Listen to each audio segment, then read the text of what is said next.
I also wanted to ask you about the mother. I mean, was that a picture of your mother? Absolutely. I mean, the grandmother. I mean, these are very real people. That's true.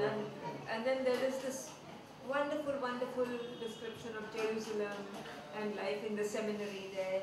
Now, how much of that is completely rooted in fact? All of it. Including the priests. Including the priests and the unfortunate swindling of the church and Armenian treasures. And the auctions. Actually, it's very interesting. 2 days ago, somebody sent me an email of an Armenian manuscript auction at Sotheby's. 2 days ago, in fact.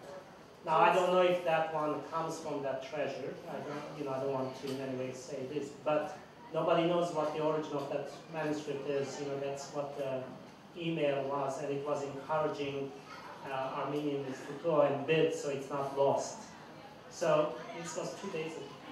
I don't know if this discussion is giving you any idea of the scope of the book, because it goes into so many little cul-de-sacs, where there is deep description about life in the seminary, life in a village, life in a poor area, life in a rich home, and then there are emotional attachments which are very sweetly written about. There's a hint of romance.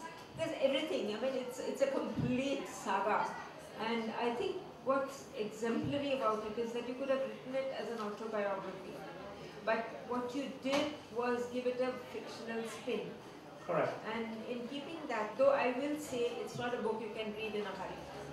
You can't. I've taken, from the day it came, I've been reading it, and I've been reading it seriously and slowly, because you can't rush through it. The last 5 pages still took almost 20 minutes. And I'm a speed reader. But because there's so much detail, there's so much memory, how can you remember all of that? I am not sure. I guess I can brag a little. I always have had a good memory. But to be honest with you, when I was sitting down and writing this, it just flowed. It just came, and I could see it as a vision, as a movie. But again, I had questions and doubts whether are these the figments of imagination of a child or nostalgic memories perhaps made up. And I would go back to confirm them with my sister, who's 10 years older than I am, and clearly remember them, or my father, or a cousin who's in the book in Berlin, who was much older than, almost 15, maybe 20 years older than I was. And I would say, did this actually happen, like the snake scene, or the attacks on the village, and my father's incident, and the kidnapping of my aunt?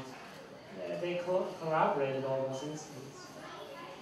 And then where are your brothers and sisters now? They are still all over the world. I have still in Sweden, I have in Germany, I have now in the US as well, so they are all over. You mentioned the book is being translated into Chinese. What do you see the Chinese will find in this book?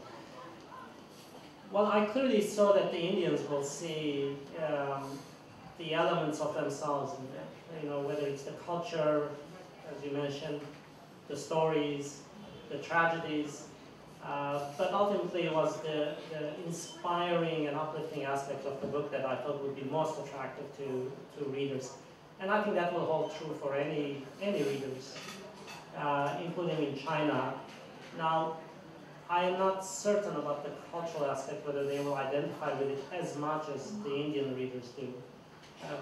I imagine they will to some degree, but I think at the end of the day, the story, as you say, you get so engrossed in it that the cultural elements, the historical elements, you inadvertently or unwittingly get infused by it and educated. That the main thread is the story and the gripping aspects of it to continue reading it. So I'm certain that it will be a similar experience for the Chinese. I'm also getting it translated into Armenian, which obviously... That is a must, absolutely a must. You will find a lot of people, connecting with your experience. Absolutely. I'm sure of that. Lastly, I would like to say that in a time when, you know, we get so many books that are fast reads, which are, you know, frothed, which you read, forget, by the time you reach the last page, you've forgotten the name of the character. I'm so glad that Westland, and I'm so glad that you have brought this book to us, because it chronicles the angst of any country where people are persecuted. And there's so much of that happening around the world today. And in a very lucid and in a very real manner, you have made it a readable document. So I do congratulate you for this, and I thank you for it, because 10 years down the line, people will remember what was. This is history in fictional form. Thank you so very much. I would love you to read from it. Okay. I think we're supposed to even open these, right? But I can read. Yeah. So it was page 39, you said, right? If I recall.